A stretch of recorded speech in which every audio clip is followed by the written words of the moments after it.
Bismillahirrahmanirrahim. Assalamualaikum warahmatullahi wabarakatuh. Waalaikumsalam. Sahabat podcast ya, yang dirahmati Allah Subhanahu wa taala, kita senantiasa bersyukur pada Allah Subhanahu wa taala dan bersalawat pada Rasulullah. Hari ini adalah hari yang sangat spesial buat sahabat podcast. Setelah sekian lama kita tidak bersama, dan hari ini kita akan podcast bersama calon-calon pemimpin dari semua daerah di Sumatera Barat. Dan sekarang ya sudah bersama kita calon pemimpin dari Kota Payakumbuh, ya, yang kita kenal dengan Kota Galamai, kan gitu kan. Baik, sahabat podcast semua, hari ini saya sudah bersama salah satu ya calon wali kota dari PKS dan Gerindra. Ya, saya bersama dengan Pak Supardi Esa, Masya Allah. Ini orang yang sebenarnya orang nomor 2 di Sumatera Barat, Pak ya. Ketua DPRD, ya. DPRD Provinsi Sumatera Barat. Assalamualaikum, Pak. Waalaikumsalam. Dulu, Pak. Iya. Dan bersama calon wakil wali kota ya dari PKS, Pak Tri Venendra. Oke. Ini sahabat lama kita dan ya jago sepak bola. Assalamualaikum, Pak Tri. Masya Allah. Ini sepertinya ini buat saya ini apa, Pak? Berita Bapak maju ya, Pak Tri dan Pak Supardi maju untuk wali kota dan wakil wali kota ini agak sinyal cepat gitu, Pak. Agak last minute gitu, karena memang ada dulu calon-calon yang lain gitu, Pak. Tapi saya yakin ini sudah pilihan terbaik untuk PKS dan Gerindra, dan mudah-mudahan PKB juga, dan mudah-mudahan ini adalah wali kota berikutnya untuk Payakumbuh. Amin. Baik. Sahabat podcast, kita bicara panjang lebar dulu dengan calon kita ini, Pak Supardi. Iya. Setelah sekian lama berada di DPRD, ya kan, tentu pengalaman di legislatif sudah banyak ya, sudah tahu ya bagaimana persoalan Sumatera Barat, dan sekarang Bapak akan kembali ke Payakumbuh, ya kan, untuk menjadi wali kota di situ. Kira-kira, Pak, apa semangat, spiritnya, Pak, yang membuat Bapak ya setelah sibuk di provinsi sekarang mau balik ke Kota Payakumbuh, Pak? Gimana, Pak? Pertama tentu ini semangat chemistry dulu ya dengan Pak Tri ya. Iya. Kita sesungguhnya dulu 2004 juga sudah sama-sama di DPRD. Iya. Di Kota Payakumbuh 2004-2009. 2009 saya ke provinsi, Pak Tri masih di kota. Iya. Beliau ini 2 periode kalau nggak salah, saya 4 periode. 4 periode itu waktu yang cukup panjang juga. Kalau coba dikali-kalikan 5 tahun berarti udah 20 tahun. 20 tahun, Pak. Dari anak masih kecil ya, baru lahir sampai sekarang udah kuliah, mau tamat juga kan. Hampir separuh usia, Pak, di DPRD ya. Benar. Jadi sesungguhnya jabatan itu nggak boleh juga berlama-lama. Iya, betul. Ya, sebab kalau berlama-lama itu juga akan berpengaruh juga di samping dari etos kerja, dan juga secara psikologis juga agak bagus juga. Orang kalau seandainya di tempat yang sama dan puluhan tahun dia tekuni, maka tentu akan mengalami titik jenuh yang luar biasa, dan itu akan merugikan masyarakat. Makanya kita berikhtiar di DPRD, di legislatif cukup ini yang terakhir. Iya. Dan pengabdian kita berikutnya adalah kepala daerah kalau Allah mentakdirkan. Itu karena kan antara di undang-undang pemerintahan sekarang itu antara DPRD dengan eksekutif kan sudah sama ya, sejajar. Kalau dulu kan kita kenal istilahnya eksekutif, legislatif, yudikatif. Nah sekarang undang-undang nggak ada lagi istilah itu.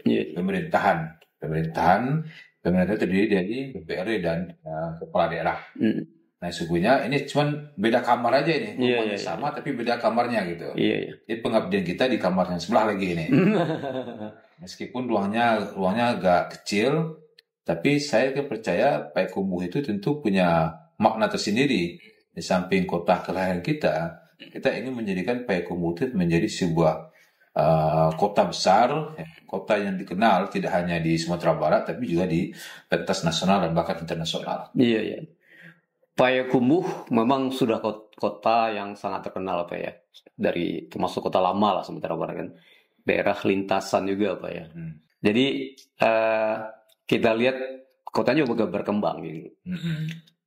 Kira-kira nih, Pak, Bapak dari legislatif sekarang sebagai eksekutif wali kota misalnya, kira-kira Apa kira-kira yang mungkin akan Bapak create untuk Kota Payakumbuh ini berikutnya, Pak? Ada sebuah tagline yang kita coba untuk bisa menyamakan persepsi nanti dengan teman-teman ya, PKS juga dengan PKB tentunya. Bagaimana Payakumbuh itu dikenal di pentas dunia. Pentas dunia ya? Oh ya, sama dengan Banyuwangi ya. Dan dulu kita kenal ketika di DPRD Kota Payakumbuh sebagai kota santet dan kota dukun. Sekarang menjadi kabupaten termegah ya, bahkan peringkatnya sudah Asia Tenggara. Ya. Dan dikenal ya oleh dunia Banyuwangi itu. Ada juga Trenggalek ya, yang bupatinya Emil Dada, yang kabupatennya Gersang, Tandus, bisa dialiri sungai, nggak bisa dari sawah dan sebagainya. Kini dia sudah swasembada beras dan sebagainya. Artinya memang pengembangan sebuah kota itu, sebuah daerah itu tentu sangat tergantung dengan visi misinya seorang kepala daerah. Nah, saya sudah tertantang untuk itu. Kemarin kita punya wali kota Pak Yusri Rizal. Beliau sudah membangun dari awal, melanjutkan pembangunan sebelumnya, dilanjutkan dengan Pak Reza ya. Membangun juga, bahkan Payakumbuh juga banyak spot-spot ya yang bisa dikunjungi oleh berbagai wisatawan kita, dan tentunya kita punya kewajiban untuk bisa mengembangkan ini, sehingga apa yang telah dibuat oleh pendahulu kita ini bisa lebih berkembang. Apalagi dengan konstelasi pembangunan pada hari ini, bisa kita maknai ketergantungan kita di Sumatera Barat terhadap pusat sangat tinggi betul, ya, termasuk juga APBD. Boleh katakan 80% lebih kali ya. APBD kita itu sangat tergantung dengan dana transfer, dana pusat. Nah, ini yang sulit mengembangkan daerah. Tapi kami akan percaya duit kita berdua ini, kita mencoba minimalisir ketergantungan dengan pusat, tapi tetap mengembangkan kota yang itu seperti mana telah kita sampaikan tadi, kayak Banyuwangi dan Trenggalek tadi. Berarti Payakumbuh akan mendunia gitu ya? Payakumbuh mendunia. Iya. Menariknya, Payakumbuh memang salah satu tempat tujuan wisata ya Pak, dan juga tujuan daerah pendidikan ya, banyak pesantren di situ, kemudian ya spot-spot wisata deh. Berarti mendunianya ini dari segi wisata atau ke kulinernya kemana Pak?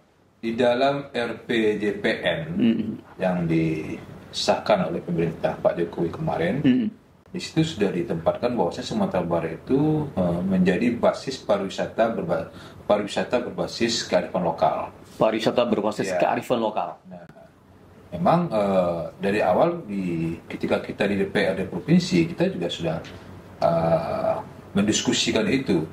Karena Sumatera Barat itu kalau ingin berkembang, maka pariwisatanya harus berbasis lokal. Kita nggak mungkin mengembangkan kayak di pesisir, udah stagnan gitu. Bukit Tinggi udah stagnan. Meninjau, pulau udah nggak mungkin berkembang lagi. Maka yang bisa kita kembangkan itu adalah budaya. Nah, Payakumbuh punya budaya yang luar biasa. Nah, itu yang kita kembangkan. Jadi sesuai dengan RPJPN yang telah ditetapkan oleh pemerintah pusat. Saya yakin percaya konsep mendunia tadi itu dasarnya itu adalah budaya. Jadi pariwisata, budaya itu adalah hulunya, hilirnya adalah pariwisata. Di tengah-tengah itu adalah UMKM kita. Kita di tengah-tengah. Betul. Dengan majunya pariwisata kita yang bersumber otomatis UMKM kita juga akan hidup. Betul.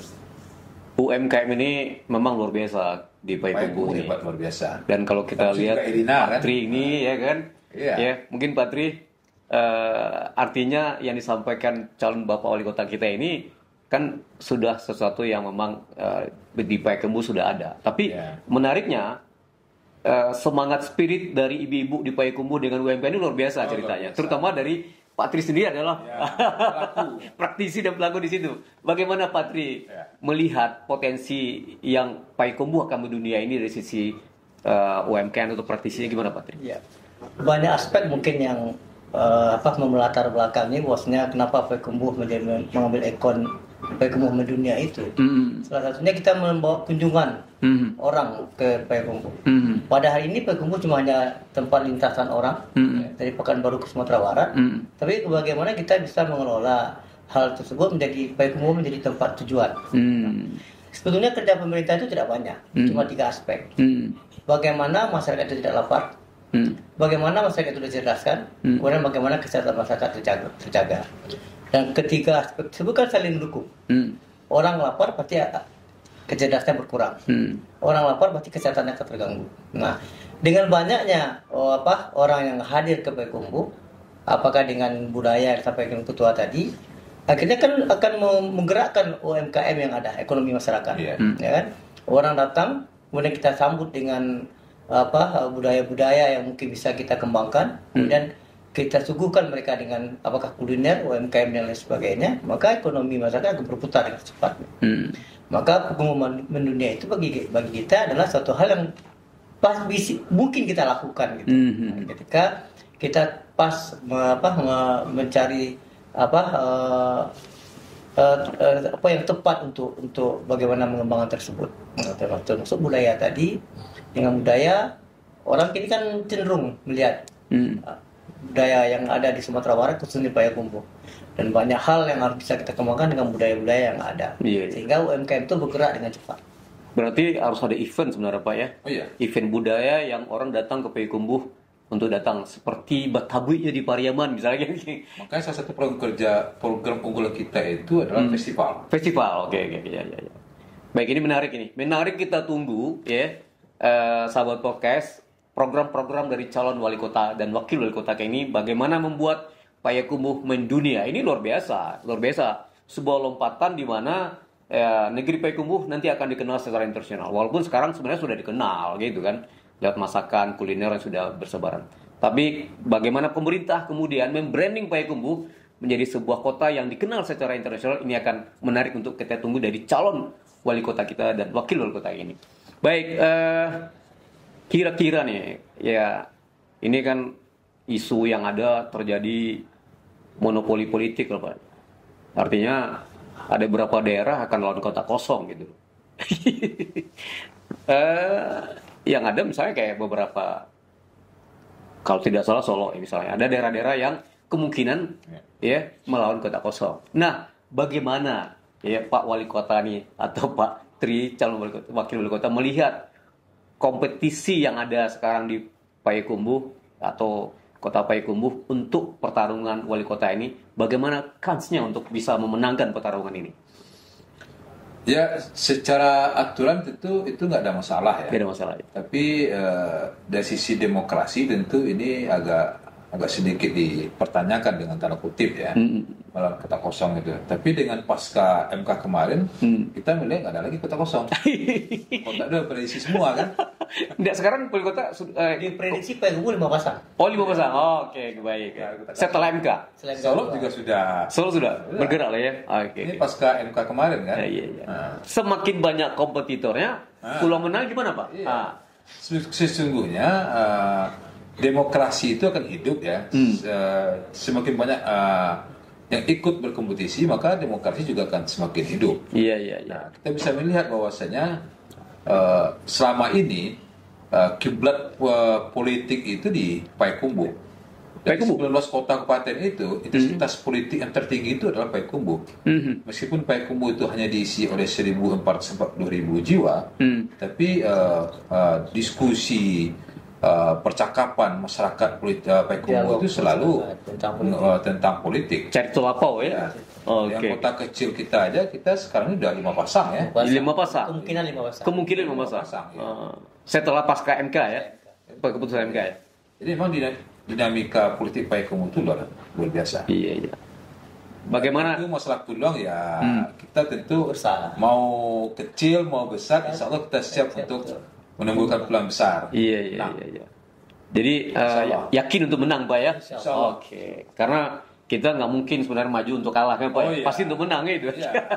Kemudi ini dulu kita hidupkan. Iya. Lain udah kita kembangkan. Kalau nggak boleh lagi ke belakang. Oke, mantap. Ada di monumen di jalan di lapangan Merdeka itu dari Jenderal Nasution. Hari ini kita berada di titik yang kita tidak mungkin kembali lagi. Kalau kita baca kata Pak Wali Kota tadi, ketika layar terkembang, pantang surut ke belakang. Takbir Allah Akbar. Mantap. Baik, luar biasa, tepuk tangan lah. Kita tepuk tangan dulu. Sahabat podcast ya. Jadi kedua kandidat kita ini calon wali kota dan wakil wali kota kita sudah menyampaikan ya apa yang ada dalam pikiran dan visi-visinya, dan tinggal kita akan melihat gong pertarungan ini. Ya mudah-mudahan tidak melawan kota kosong Pak ya. Boleh kita beri kesempatan Pak untuk memberikan himbauan kepada pemilihnya nanti, silakan Pak. Bangsa kita ini adalah bangsa yang dituntun dari awal punya tabiat ya, menjunjung tinggi demokrasi. Dengan sistem demokrasi yang kita anut pada hari ini, tentu kita berharap jiwa ketimbunan kita tetap menjadi sentral yang harus kita utamakan. Karena ranah Minang ini dikenal dengan gudangnya para pemuka-pemuka yang telah melahirkan bangsa ini. Dan kita berharap pilkada ke depan itu adalah pilkada yang bagus, yang menunjukkan demokrasi yang betul-betul demokrasi dan tidak mencederai dari proses pilkada yang akan datang. Dan kami tentu berharap juga kepada penyelenggara pemilu, KPU dan Bawaslu, untuk bisa lebih bisa profesional tentunya mengawal proses pilkada yang akan datang, sehingga kita harapkan nanti yang muncul lahir itu adalah pemimpin-pemimpin yang memang jauh dari kata-kata money politik dan jauh dari kata-kata mencederai demokrasi itu sendiri. Iya, luar biasa. Tepuk tangan lagi dong untuk ya wali kota kita. Pak Tri, silakan Pak Tri. Ya, bagi kita yang hari ini sudah berencana untuk maju di Pilkada Kota Payakumbuh, kita berharap kepada masyarakat Payakumbuh, gunakanlah kecerdasan kita dan yakinilah diri kita untuk memilih sesuatu yang akan memimpin Payakumbuh ini. Sebab Payakumbuh adalah kota yang bersahaja. Ketika kita memilih orang-orang yang tidak tepat dalam membangun Kota Payakumbuh, kita tidak bisa berharap banyak. Tapi yakinlah, insya Allah kami akan berbuat untuk Payakumbuh dan memajukan Payakumbuh serta mensejahterakan Payakumbuh. Mudah-mudahan Payakumbuh menjadi Payakumbuh yang dikenal di tingkat internasional. Mendunia. Oke, baik, luar biasa. Tepuk tangan ya. Baik, Dusana Podcast. Ya, demikian podcast singkat kita dengan calon wali kota dan wakil wali kota dari Kota Payakumbuh. Harapan kita bersama adalah harapan PKS, harapan Gerindra, PKB, ya calon wali kota dan wakil wali kota kita ini bisa memenangkan pilkada di Payakumbuh. Ya, kita dukung bersama. Demikian banyak. Assalamualaikum warahmatullahi wabarakatuh. Waalaikumsalam. Terima kasih Pak.